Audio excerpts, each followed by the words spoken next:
Hello. If you haven't been here before, I'm Zara. I have Tourettes. Way, fuck.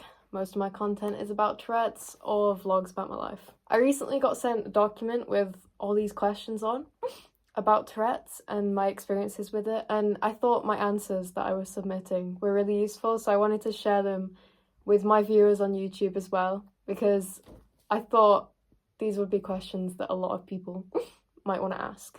So here's a Q&A about my experiences with Tourette's, when I got diagnosed, blah blah blah, what tics are like, all the information.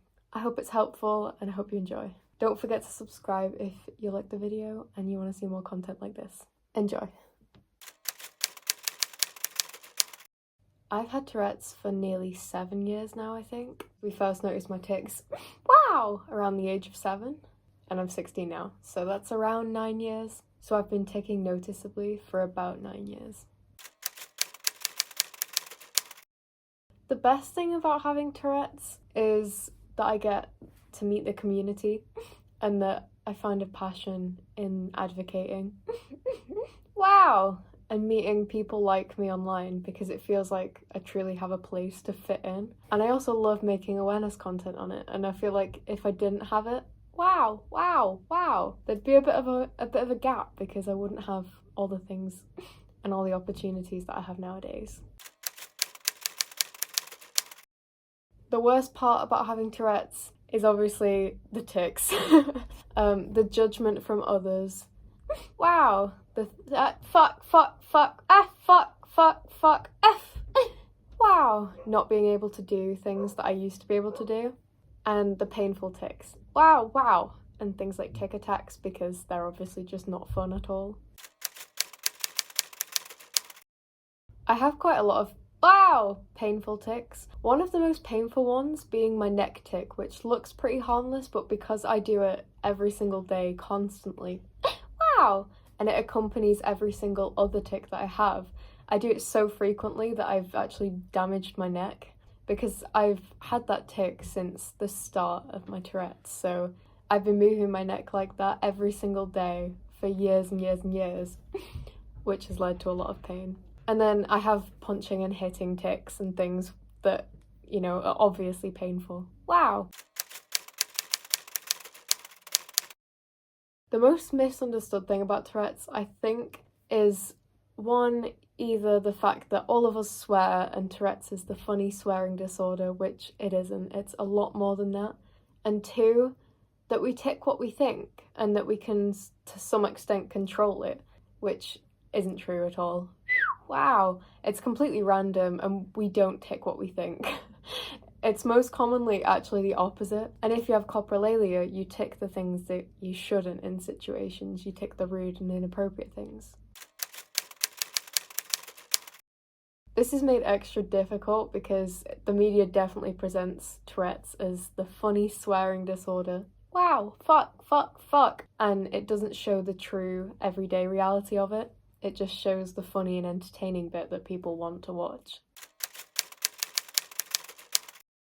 One thing I wish people knew about having Tourette's, is underneath all the tics and things, we're just ordinary people who function a little bit differently, and I wish people knew that we didn't truly mean what we ticked, because it'd be nice to be treated not differently for once. It'd just be nice to be treated as a normal human being and not like I'm misbehaving or that I'm doing something wrong when I can't control it. I describe the feeling of a tic to be kind of like an itch that you can't scratch. The urge to scratch an itch, or the urge to hiccup, or the urge to sneeze, they can be kind of similar. And holding in a tic kind of feels like trying to suppress a sneeze, which is very difficult and painful, and eventually it comes out anyway, which is kind of how tics work. I think some of the weird and funny ways that people have reacted to my tics are, one, thinking I'm on drugs, which isn't a good way to react, but it can be funny when people think all these wild things and they come up with these stories of how I'm on drugs or I'm drunk or I've done this and I've done that wrong, when I'm literally just standing there doing nothing wrong. And one of the other funny moments are when people don't realise that things are tics and they'll kind of join in. So if I say something funny or my tics sing or whistle, or do a weird movement that looks funny, or make me look like I'm dancing. Sometimes people join in, which is kind of nice sometimes, because it can make me feel like I'm not the odd one out. It makes me part of a group. I like people to react to my tics like they're not there. If I say something really funny and it's something that I've never ticked before, and it's something really out of the blue, then it's okay to laugh because that diffuses the situation and it makes me less embarrassed. People laughing also reassures me that I've not hurt people's feelings, so it's always handy. Other than that, I like people to just ignore it because it gets annoying, I have to deal with it every day, and it's boring.